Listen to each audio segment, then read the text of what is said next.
சினிமாகான் event நடந்து முடிஞ்சிருச்சு. எல்லா ப்ரொடக்ஷன் கம்பெனிஸும் அவங்க மூவிஸை பத்தி பேசிட்டு போயிட்டாங்க. நம்ம ஃபோக்கஸ் மார்வல் தான். மார்வல் ரிலேட்டடா நிறைய அப்டேட்ஸ் கிடைச்சிருக்கு. லைக் 2024 and 2025 ரிலீஸ் ஆக போற எல்லா மார்வல் மூவிஸ் பத்தியும் பேசியிருக்காங்க. லைக் மூவிஸை பத்தி மட்டும் தான் பேசியிருக்காங்க, சீரிஸ் எதுவும் கிடையாது. ஏன்னா இந்த சினிமாகான் அப்படின்ற ஈவெண்ட் வந்து ஸ்பெசிஃபிக்கா மூவிஸ்க்கான ஒரு event. Deadpool and Wolverine and Captain America Brave New வேர்ல்டுக்கு ஃபுட்டேஜஸ் போட்டு காமிச்சிருக்காங்க. நல்ல விஷயம் என்னன்னா ரெண்டுத்துக்குமே பாசிட்டிவ் ரெஸ்பான்ஸ் வந்திருக்கு. அண்ட் அது மட்டும் இல்லாம ஃபென்டாஸ்டிக் ஃபோர், தண்டர் போல்ட்ஸ் அப்படின்னு சொல்லி அடுத்த வருஷம் ரிலீஸ் ஆக போற எல்லா மூவிஸை பத்தியும் பேசியிருக்காங்க. அன்பார்ச்சுனேட்லி பிளேட பத்தி ஒரு வார்த்தை கூட பேசல. சோ பாசிபிளி பிளேட் 2026க்கு மூவ் ஆகுதா என்னன்னு தெரியல. அதெல்லாம் வெயிட் பண்ணி தான் பார்க்கணும். அண்ட் இது மட்டும் இல்லாம தார் ஃபேர் ரிலேட்டடா ஒரு director update and plot update ரைட்டா கிடைச்சிருக்கு. சோ அது என்ன அப்படின்ற எல்லா விஷயத்தையும் இந்த வீடியோல பார்க்கலாம். பட் அதுக்கு முன்னாடி இந்த சேனலுக்கு நீங்க புதுசா இருந்தீங்கன்னா மறக்காம சப்ஸ்கிரைப் பண்ணிக்கோங்க. அப்பதான் இதே மாதிரி நிறைய மாவல் வீடியோஸ் நீங்க அடிக்கடி பார்த்துக்கிட்டே இருக்க முடியும். So let's get into the video.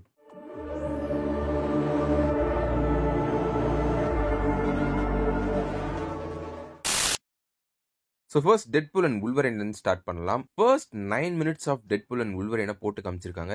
இது ஏன் பப்ளிக் ஆடியன்ஸ்க்கு கிடையாது அப்படின்னா, இந்த சினிமாகான் அப்படின்ற ஈவெண்ட் வந்து ப்ரொடக்ஷன் கம்பெனிஸ் அண்ட் தியேட்டர் ஓனர்ஸ்க்கான ஒரு ஈவெண்ட். தியேட்டர் ஓனர்ஸ்க்கு இந்த படம் இப்படிதான் இருக்க போகுது, நீங்க நம்பி இந்த படத்தை வாங்கலாம் அப்படின்ற மாதிரி ப்ரொடக்ஷன் கம்பெனி போட்டு காட்டுற ஒரு ஈவெண்ட் தான் இந்த சினிமாகான். அதனாலதான் அவங்களுக்கு மட்டும் ரொம்ப பிரைவேட்டா நடக்குது. ஸோ அதை பத்திலாம் ரொம்ப பேச வேணாம். ஸோ இந்த கிளிப் ஸ்டார்ட் ஆகிறதுக்கு முன்னாடி டெட்பூல் அண்ட் வுல்வரைன் இவங்க ரெண்டு பேருமே ஒரு டனல் உள்ள இருந்து நடந்து வந்துட்டு இருக்காங்க. அண்ட் சடனா ஒரு போன் ரிங் ஆகுது. ஹியூ ஜாக்மன் வுல்வரைனை வெளியே தள்ளி விட்டு கேமராவை பார்த்து நம்ம கிட்ட பேசுற மாதிரி போனை சுவிச் ஆஃப் பண்ணுங்கன்னு சொல்லி கண்ட மணிக்கு திட்டுறாரு. அண்ட் திரும்பவும் டெட்பூல் உள்ள வந்து வுல்வரைனால ஃபோர்த் வால் பிரேக் பண்ண முடியுமா அப்படின்ற மாதிரி நம்மளை பார்த்து கேட்கறாங்க. சோ இது பேசிக்கலி போன் ஆஃப் பண்ணுங்க, படம் ஸ்டார்ட் ஆக போகுது அப்படின்ற சொல்றதுக்கான ஒரு கிளிப். ஸோ அதுக்கே இவ்வளவு எஃபர்ட் எடுத்து பண்ணிருக்காங்க. அண்ட் ரிப்போர்ட்ஸ் படி இந்த ஒரு கிளிப் பிளே ஆகும்போது தான் அந்த மொத்த ஈவெண்ட்லயே லவுடஸ்ட் சியர்ஸ் அண்ட் லாஃபிங் வந்துச்சு அப்படின்ற மாதிரி சொல்லியிருக்காங்க. ஸோ பாசிபிளி நம்மளும் படத்துக்கு போகும்போது படம் ஸ்டார்ட் ஆகிறதுக்கு முன்னாடி இந்த கிளிப்பை போட்டு போனெல்லாம் ஆஃப் பண்ணுங்க அப்படின்ற மாதிரி சொன்னா நல்லா தான் இருக்கும். நிறையவே சான்ஸ் இருக்குன்னு தோணுது. இந்தியால சென்சார்லாம் பண்ணாம அதை போடுவாங்களா அப்படின்னு கேட்டீங்கன்னா சாரி, எனக்கு தெரியாது. வெயிட் பண்ணி தான் பார்க்கணும். அண்ட் கெவின் ஃபெய்கி இந்த படத்தை பத்தி ஸ்டேஜ்ல பேசும்போது நிறைய எஃப் வேர்ட் யூஸ் பண்றாரு. பிகாஸ் இந்த படம் வந்து பியூர்லி ஆர் ரேட்டட் அப்படின்றத காட்டுறதுக்காகவே அவர் வேணும்ட்டு இப்படி பேசியிருக்காரு. எனக்கு தெரிஞ்சு கெவின் ஃபெய்கி வந்து இந்த மாதிரி எல்லாம் பேசி நான் எந்த ஸ்டேஜ்லயுமே பார்த்தது இல்ல. அண்ட் இவ்வளவு கான்பிடென்ட்டா பேசுறாரு ஒரு படத்தை பத்தி அப்படின்னா அந்த படம் உண்மையிலேயே நல்லா இருக்கணும். சோ இந்த கிளிப்ல என்ன இருக்கு அப்படின்னு சொல்லிட்டு ஒரு ஷார்ட்டா ரீகேப் பார்த்தோம் அப்படின்னா, டெட்பூல் வந்து ரிட்டையர் ஆகி ஒரு சராசரியான வாழ்க்கையை வாழ்ந்துட்டு இருக்காரு. காரணம் அவர் டெட்பூலா இருக்கிறது தன்னோட ஃபேமிலி ஃப்ரெண்ட்ஸ் எல்லாருக்குமே ஒரு பிரச்சனையா அமைது. சோ அதனால டெட்பூலா இல்லாதது அவங்களுக்கு நல்லது அப்படின்னு சொல்லி டெட்பூல்ன்ற மேண்டில் இருந்து ரிட்டையர் ஆகியிருக்காரு இப்போதைக்கு. சோ இப்போ அவர் டெட்பூலா இல்ல. அப்ப என்ன பண்ணிட்டு இருக்காரு அப்படின்னு கேட்டீங்கன்னா, கார் வித்துக்கிட்டு இருக்காரு வித் ஹிஸ் ஃப்ரெண்ட் பீட்டர். என்னதான் அவரோட ஃப்ரெண்ட்ஸ் அண்ட் ஃபேமிலிக்காக இந்த டிசிஷன் அவர் எடுத்திருந்தாலும் அவருக்கு இந்த டிசிஷன்ல கொஞ்சம் கூட சந்தோஷமே இல்லை. ஏன்னா அவருக்கு டெட்பூலா இருக்கிறதுல தான் சந்தோஷம். சோ இது எல்லாமே நடந்துட்டு இருக்கு. அன்னைக்கு தான் வேட் வில்சனோட birthday. And most importantly Vanessa நிறைய அவரோட இறந்து போன ஃப்ரெண்ட்ஸ் எல்லாருமே திரும்ப வந்திருக்காங்க. அண்ட் வெனசாக்கும் வேட் வில்சனுக்கும் பிரேக்கப் ஆயிடும் அப்படின்ற மாதிரியும் சொல்லியிருக்காங்க. அண்ட் அவரோட பர்த்டே கொண்டாடிட்டு இருக்கும் போது தான் ட்ரெய்லர்ல பார்த்த மாதிரியே டிவியை இன்டரப்ட் பண்றாங்க. அண்ட் அவர் அங்க இருந்து கூட்டிட்டு போயிட்டு டிவிக்குள்ள இந்த மாதிரி நிறைய பிரச்சனைகள்லாம் எக்ஸ்பிளைன் பண்றாங்க. அவருக்கு ஒண்ணுமே புரியாத காரணத்தினால ஏஜென்ட் பாரடாக்ஸ் அவரை கூட்டிட்டு போய் டிவியவே ஃபுல்லா எக்ஸ்பிளைன் பண்றாரு. அண்ட் இந்த பழைய கிளிப்ஸ் எல்லாம் போட்டு காட்டுறாரு. அண்ட் இங்க தான் இருக்கிறதுலே ஒரு மிகப்பெரிய ஸ்பாய்லரை ரிவீல் பண்ணிருக்காங்க. இது ஏன் வெளியே ஸ்டேட் பண்ணாங்கன்னு தெரியல. இது அப்படியே சைலண்டாவே வச்சிருந்திருக்கலாம். நான் பார்த்துட்டேன் என்னன்னு சொல்லி உங்களுக்கு நான் ஸ்பாயில் பண்ண விரும்பல. சோ அதை அப்படியே ஸ்கிப் பண்ணிட்டு போனோம்னா அதுக்கப்புறம் தான் இந்த ஐ எம் மார்வல் ஜீசஸ் இந்த மாதிரி நிறைய ஜோக்ஸ் எல்லாம் வந்துகிட்டு இருக்கு. சோ அதுக்கப்புறம் டெட்பூலோட சூட் அப் சீனை காட்டுறாங்க. அண்ட் மோஸ்ட் இம்பார்ட்டன்ட்லி இந்த ரிப்போர்ட்ல என்ன கொடுத்திருக்காங்க அப்படின்னா, டெட்பூலுக்கு டிவியை அடமாண்டியம் ஸ்வாட்ஸை கொடுக்க போறதா சொல்லியிருக்காங்க. அந்த அடமாண்டியம் எங்க இருந்து கிடைச்சிச்சுன்னு தெரியல. பாப்போம் ஃபியூச்சர்ல எக்ஸ்பிளைன் பண்றாங்களா என்னன்றது. அண்ட் அந்த சீனோட இந்த கிளிப் அப்படியே முடியுதுன்ற மாதிரி சொல்லியிருக்காங்க. சோ பேசிக்கலி ட்ரெய்லர்ல என்ன பார்த்தோமோ அதே தான் இந்த ஃபர்ஸ்ட் 9 minutes இருந்திருக்கு. பெருசா எதுவும் ஸ்பாயில் பண்ணல எக்ஸப்ட் தட் ஒன் சீன். அது என்னன்னு தெரிஞ்சிருந்துச்சு அப்படின்னா தயவு செஞ்சு கமெண்ட்ல போட்டு மத்தவங்களுக்கு ஸ்பாயில் பண்ணிடாதீங்க, அப்படியே வச்சுக்கோங்க அதை. சோ நெக்ஸ்ட் அப் captain America Brave new world. அந்த படத்துல இருந்து ஒரு சின்ன கிளிப்பை பிளே பண்ணி காமிச்சிருக்காங்க. சோ தெரியாதவங்களுக்கு சொல்லிடுறேன். ஆக்சுவலா இந்த படம் இந்த வருஷம் ரிலீஸ் ஆக வேண்டியது. படம்லாம் ஃபுல்லா எடுத்து முடிச்சு ஒரு டெஸ்ட் ஸ்கிரீனிங் போட்டதுல அங்க இருந்த ஆடியன்ஸ் எல்லாருமே ரொம்ப நெகட்டிவான ரிவ்யூஸ் கொடுத்ததுனால இந்த படத்தை மொத்தமா அடுத்த வருஷத்துக்கு தள்ளி வச்சுட்டாங்க. February 14, 2025 தான் இந்த படம் ரிலீஸ் ஆக போகுதுன்னு சொல்லியிருக்காங்க. சோ இந்த சம்மர் அதாவது இன்னும் ஒரு 1-2 மாசத்துல இந்த படத்துக்கான ரீஷூட்ஸ் எல்லாமே ஸ்டார்ட் ஆயிடும். அப்புறம் எப்படி அந்த படத்துல இருந்து ஒரு சீனை பிளே பண்ணி காமிச்சாங்கன்னு கேட்டீங்கன்னா, மொத்தமா ரீஷூட்ஸ் பண்ண போறது இல்ல, but majority of the scenes reshoot போக போறாங்க. ஆல்ரெடி எடுத்து வச்ச ஒரு கிளிப்பை பிளே பண்ணி காமிச்சதுல அங்க இருக்க எல்லாருக்குமே அது ரொம்ப பிடிச்சு போச்சு அப்படின்ற மாதிரி சொல்லியிருக்காங்க.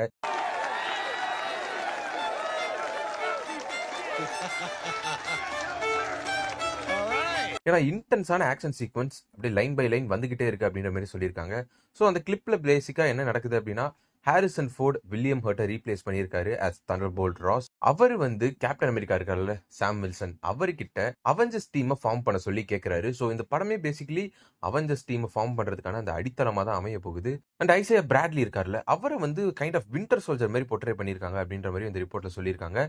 ஈவன் கெவின் ஃபெய்கியே ஸ்டேஜ்ல இந்த படத்தை வின்டர் சோல்ஜர் கூட கம்பேர் பண்ணி தான் ப்ரோமோட்டே பண்ணியிருக்காரு. ஸோ எனக்கு தெரிஞ்சு மெஜாரிட்டி ஆஃப் த சீன்ஸை ரீஷூட் பண்றாங்க அப்படின்னா மோஸ்ட்லி ஸ்கிரிப்டும் மொத்தமா மாறுதுன்னு தான் நினைக்கிறேன். இந்த படம் நல்லா இருந்தா எனக்கு போதும். ஏன்னா கேப்டன் அமெரிக்கா அப்படின்ற பிராண்ட் அழிஞ்சிடக்கூடாது. சாம் வில்சன் நடிச்ச ஆந்தனி மேக்கி அவரும் ஸ்டேஜ்ல அப்பியர் ஆகி ஃபால்கன் அந்த வின்டர் சோல்ஜர் நிறைய பேருக்கு பிடிக்காம போச்சு அப்படின்னா அந்த படம் மாரி தான் இந்த படமும் இருக்கும் அப்படின்னு நினைச்சிடாதீங்க. இந்த படம் அதை விட 10 டைம்ஸ் பிகர் ஃபிலிம் அப்படின்ற மாதிரியும் சொல்லியிருக்காரு. இது ஃபால்கன் அந்த வின்டர் சோல்ஜர் சீசன் 2 இருக்க போறது கிடையாது, அதை விட பெட்டரா இருக்க போகுதுன்னு சொல்லியிருக்காங்க. கொஞ்சம் வருஷம் முன்னாடி டாம் ஹாலண்ட் ஃபால்கனுக்கு படமே இல்லை அப்படின்னு சொல்லி ஓப்பனா வேற ஒரு ஸ்டேஜ்ல கலாய்ச்சிருப்பாரு. ஸோ அதுக்கு ரிவெஞ்ச் எடுக்க போறேன் அப்படின்ற மாதிரி இந்த ஸ்டேஜ்ல ஆந்தனி மேக்கி பேசியிருக்காரு. ஸோ டாம் ஹாலண்டை பிரீமியருக்கு கொண்டு வரணும் அப்படின்ற மாதிரி சொல்லிட்டு இருக்காரு. நடந்தா நல்லா தான் இருக்கும், ஃபன்னா தான் இருக்கும் பாக்குறதுக்கு. ஸோ அடுத்து ஃபென்டாஸ்டிக் ஃபோரை பத்தியும் லைட்டா பேசியிருக்காங்க. நிறைய எல்லாம் ரிவீல் பண்ணல.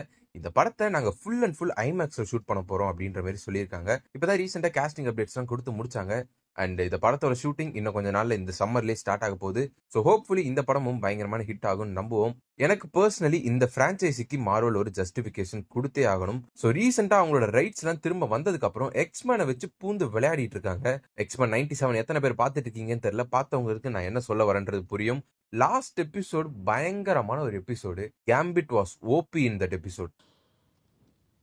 The name's Gambit, mon ami. எத்தனை பேர் பாத்தீங்க அப்படின்ற மறக்காம கமெண்ட் செக்ஷன்ல மென்ஷன் பண்ணுங்க. ஸோ அடுத்து தண்டர் போல்ட்ஸோட டைட்டிலை மாத்திருக்காங்க. புது டைட்டில் என்ன அப்படின்னு கேட்டீங்கன்னா தண்டர் போல்ட்ஸ் தான். ஜோக் இல்லையா?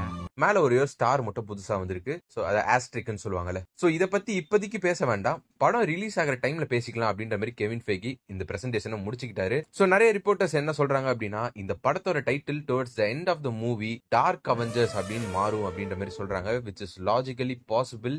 ஏன்னா இந்த படத்துல சென்ட்ரி இருக்க போறாரு அண்ட் இருக்கிற எல்லா கேரக்டர்ஸுமே ஒரு மாதிரி நெகட்டிவ் ஷேட் லைட்டா இருக்க மாதிரி ஒரு கேரக்டர்ஸ் தான். சோ பாசிபிள் தான் நினைக்கிறேன். ஏன் தண்டர்போல்ட்ஸோட பிரசன்டேஷனை முடிச்சுக்கிட்டாங்க அப்படின்னு கேட்டீங்கன்னா பிளேட பத்தி எதுவுமே பேசல. இதுக்கு என்ன காரணமா இருக்கும் அப்படின்னு யோசிச்சு பார்க்கும்போது ஸ்பைடர்மேன் 4க்கான ஷூட்டிங் இந்த வருஷம் செப்டம்பர் ஸ்டார்ட் ஆக போகுது அப்படின்ற மாதிரி சொல்லியிருக்காங்க. சோ பாசிபிளி நவம்பர் அந்த பிளேடோட ரிலீஸ் டேட் அந்த டைம்ல மேபி ஸ்பைடர்மேன் 4 ரிலீஸ் பண்ண பிளான் பண்றாங்களா என்னன்னு தெரியல. அண்ட் ஸ்பைடர்மேன் 4க்கான அபிஷியல் அப்டேட் இந்த வருஷம் இன்னும் கொஞ்சம் மாசத்துல நடக்க போற காமிகான்ல கெவின் ஃபெய்கி அனௌன்ஸ் பண்ணுவாரு அப்படின்ற மாதிரி சொல்லியிருக்காங்க. அப்படி மட்டும் நடந்துச்சுன்னா கெவின் ஃபெய்கி ஸ்பைடர்மேனை பத்தி காமிகான்ல பேசுறதுக்கான ஃபர்ஸ்ட் டைம் இதுவா தான் இருக்கும். அவரு ரொம்பவே எக்ஸைட்டடா இருப்பாரு இந்த மொமெண்ட்டுக்கு. ஏன்னா இது ஃபர்ஸ்ட் டைம் அப்படின்றதுனால. ஏன் இதுக்கு முன்னாடி யார் பண்ணிட்டு இருந்தான்னு கேட்டீங்கன்னா ஆப்வியஸ்லி சோனி தான் அவங்களோட மூவிஸ்க்கான அனௌன்ஸ்மெண்ட்டை கொடுத்துட்டு இருந்தாங்க. பட் இந்த வருஷம் வாங்கின அடி அப்படி இல்ல. அண்ட் ஃபைனலி தார் 5க்கான director update and plot update ஒரு ரூமரா கிடைச்சிருக்கு. 1 இல்ல 2 இல்ல 3 டைரக்டர்ஸ் ஒரு பேர் ரூமரா வந்திருக்கு. ஒன்னு கேரத் எட்வர்ட்ஸ், ரோக் ஒன் அதாவது ஸ்டார் வார்ஸ் பிரான்ச்சைசில ஒரு மூவி எடுத்திருக்காரு.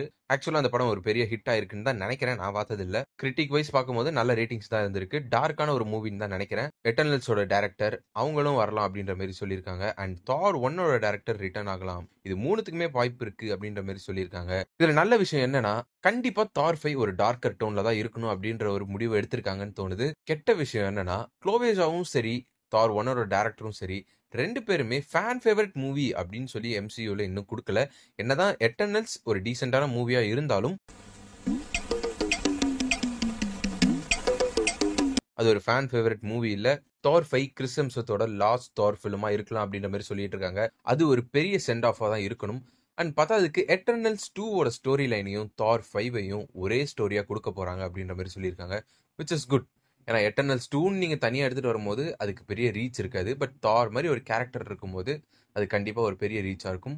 ஸ்டில் தார் should be the main character. அது நடந்தாகணும். அது இல்லைன்னா நானே டென்ஷன் ஆயிடுவேன். ஸோ இந்த படம் மேபி 2027ல ரிலீஸ் ஆகலாம். சீக்ரெட் வார்ஸ்க்கு முன்னாடி ரிலீஸ் ஆகலாம் அப்படின்ற மாதிரி சொல்லியிருக்காங்க. பீட்டா ரேபிள் இந்த படத்துல ஃபைனலி அப்பியர் ஆகலாம் அப்படின்ற மாதிரி சொல்லியிருக்காங்க. அண்ட் இதெல்லாம் தான் இந்த வாரம் வந்திருக்க அப்டேட்ஸ் அண்ட் ரூமர்ஸ். பெரிய பெரிய அப்டேட்ஸ்னே சொல்லலாம் ஒரு சிலதை. முக்கியமா இந்த டெட்பூல் அண்ட் முல்வரின் ரூமர் சொல்லியே ஆகணும். தயவு செஞ்சு ஸ்ப்ரெட் பண்ணாதீங்க. இன்டைரக்டா சொல்றதுல எந்த பிரச்சனையும் இல்ல. இவர்தான் வரப்போறாரு அப்படின்னு சொல்லிடாதீங்க யார்கிட்டயும். அட்லீஸ்ட் ஸ்பாயில் ஆகாதவங்களாச்சு படத்தை ஒரு ஃபுல் எக்ஸைட்மெண்டோட பார்க்கட்டும். சர்ப்ரைஸ் ஃபேக்டர் அப்படியே இருக்கட்டும். ஸோ இந்த அப்டேட்ஸ் எல்லாத்துலயுமே நீங்க எந்த அப்டேட் கேட்கும் போது பயங்கர எக்ஸைட் ஆனீங்க அப்படின்றத மறக்காம கமெண்ட் செக்ஷன்ல மென்ஷன் பண்ணிட்டு போங்க. நான் உங்களை வேற ஒரு வீடியோ வந்து சந்திக்கிறேன். அன்டில் தென் பாய்.